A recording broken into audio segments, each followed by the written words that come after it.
सद्गुरुदेव की जय। यह भवसागर मन बुद्धि की पहुँच से परे एक निस्सीम दुर्गम नदी के समान है। उसकी 84 लाख योनि रूपी धाराएं हैं जिन्हें पार करना सहज नहीं है। सद्गुरु कबीर साहब जी कहते हैं, कोई समर्थ बिरला संत गुरु ही इस भवसागर से पार उतरता है। माया मोह में फंसे हुए सामान्य जनों का इस असीम भवसागर से पार होना संभव नहीं है। विशुद्ध आचरण, ज्ञान, वैराग्य एवं भक्ति साधना में स्थित रहने वाला कोई साधु गुरु ही इस भाव सागर से पार होता है। इसलिए उसका नाम प्रिय होना स्वाभाविक है। कबीर साहब जी अपनी साखी में बताते हैं, जाकी रहनी अपार जगत में सुरो गुरु नाम प्यारा हो। जैसे पुरीन रही जल भीतर जल ही करत पसारा हो। वाके पानी पत्र न लागे ढर की चले जग पारा हो। जैसे सती चढ़े सत ऊपर स्वामी बचन न टारा हो।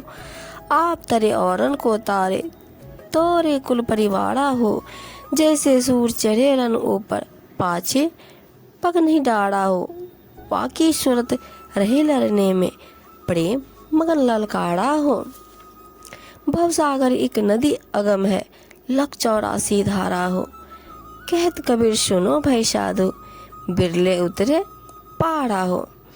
कबीर साहब जी कहते हैं, माया मोह के इस संसार में जिसकी रहनी अति उत्तम है, उस संत गुरु का नाम प्रिय है। वह अस्मरणीय एवं वंदनीय है।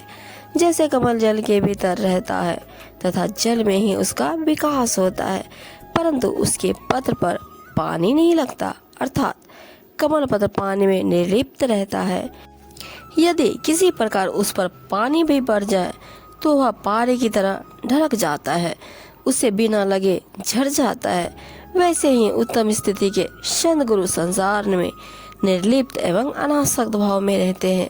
सांसारिक विषय वासना कभी उनके समुज्ज्वल विवेक वैराग्य संपन्न जीवन पर नहीं उतर पाती।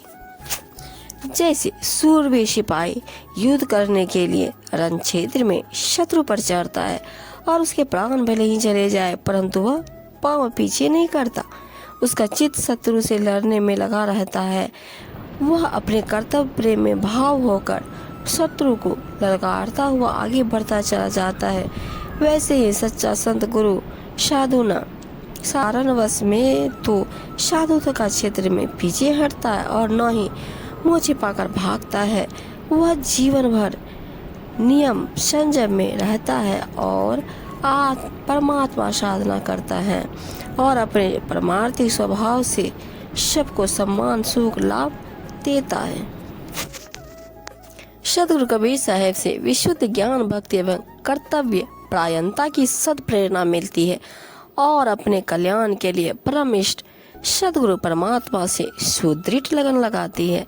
वे कहते हैं कि साधु सती और सूरवीर किसी के रखने से वोट में नहीं रहते। ये जूझ पड़ने वाले बाजे की ध्वनि सुनकर अपना शीश काट कर भी धड़ से लड़ते हैं। साधु सतीता सूरवीर का मत अथाह और गंभीर है। शरीर की आशा वे पहले ही छोड़ देते हैं। इनमें वे साधु अधिक श्रेष्ठ एवं महत्वपूर्ण है, क्योंकि वह जीवन भर मन इंद्रियों का संयम करके विशिष्ट रहने में विधि पूर्वक भक्ति साधना करता रहता है, जो उनसे कहीं अधिक कठिन है।